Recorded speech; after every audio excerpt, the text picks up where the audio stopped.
Hey guys, it's Johnny5 here, and I will be going over a Q&A with you guys from questions that have been asked about the Navy or life questions, and these are just from comments in the videos that I have not been able to answer separately and messages from other people.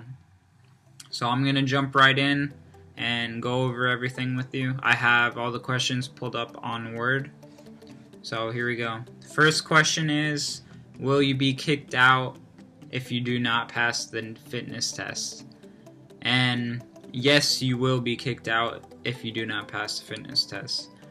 But when you go through boot camp, you will take either 2 or 3 PFAs, and if you don't pass the first one, you will get help from everyone, and they will be putting everyone that doesn't pass into a different program to get them up to speed and give them a chance to pass it. But if you don't pass it, eventually you will be processed out of boot camp, and that will be the end of it. Once you get out of boot camp and into the official Navy, you are still required to do fitness tests multiple times a year. You only have so many that you could fail in a year. If you fail, it's either 2 or 3 within a year, then you will be processed out of the Navy. Moving on to the next question. If you bring a phone to boot camp, will you have to send it back home? And yes, you will, because you're not allowed to have any electronics or connection to the outside world and everything without someone's permission in boot camp. Moving on to the next question. I am currently trying to join the Navy and I am studying for the ASVAB. Is the test difficult? It really depends on where you are in life, if the test will be difficult for you or not.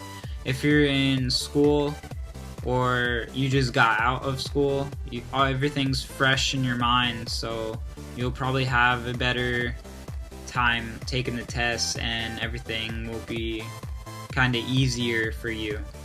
But if you've been out of school for a while and haven't really done any work, it might be harder for you. I recommend studying for the test anyways. There's a whole bunch of resources for you guys to study. You can go out and buy an ASVAB book at almost any bookstore, study from there, and then go online and take the practice tests. That will help out a lot, and it'll make sure that you're ready for the test. Next question is, if I pass the depth test and PFA, can I rank up from E2 to E3? And the answer to that question is no, you cannot, because they only allow you to rank up from E1 to E2 if you pass the depth test and the PFA. I went in as a E2 and I passed the depth test and the PFA, but I was not allowed to rank up to E3 until later on when I got out of boot camp and it was time for me to rank up. So the only way you can rank up from E2 to E3 in boot camp is if you do an extra duty while you're in boot camp, which is like a higher leader position in your division, and you get chosen by the petty officers that are in charge of you to rank up. And that's towards the end of boot camp, where they do like a little ceremony and announce a few people that advance in rank. Next question is, how do you get your skin so clear? Any specific products you use? And I really don't use any products at all, except just wash my face regularly, and that's about it. It's different like with everyone, I guess, because for me, like if I use anything, then I'll kind of break out and not have my skin clear and good. But if I don't use anything, then my skin's fine. So really, it all depends on your skin Honestly, I feel like if people would just wash their face regularly with just regular soap, then you should be good. Like, you should stop using products, because that might be why you're breaking out and everything. Next question is, how bad is the gas chamber? The gas chamber really isn't as bad as you think, because you're only in there for way under 30 seconds max. That's how it's supposed to be. If you're in there longer, then it's either because they want to keep you in there, or you're not following the directions properly. But it's really not that bad. Once you're out, you're good. It just depends on if you stay calm and everything and just follow directions, and you'll be out quick. Next question is, can you take an address book, or will they have you send that back in Navy boot camp?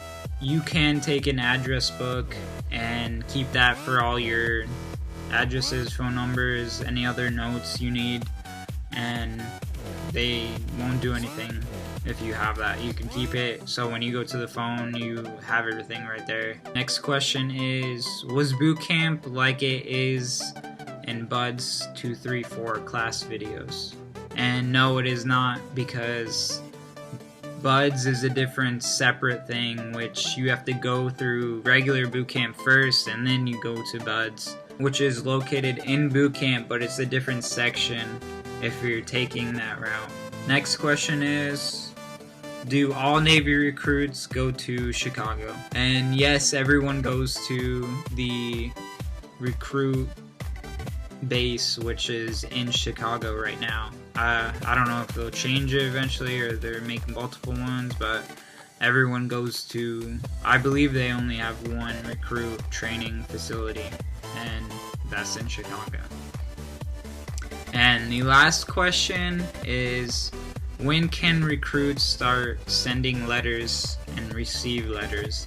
And usually it's in the 2nd to 3rd week where you'll be sending letters and receiving them. Once they receive your letters and your address, then you can send and start receiving. Thank you guys for watching and participating in the Q&A. If you're new, please drop a comment, drop a like, please subscribe.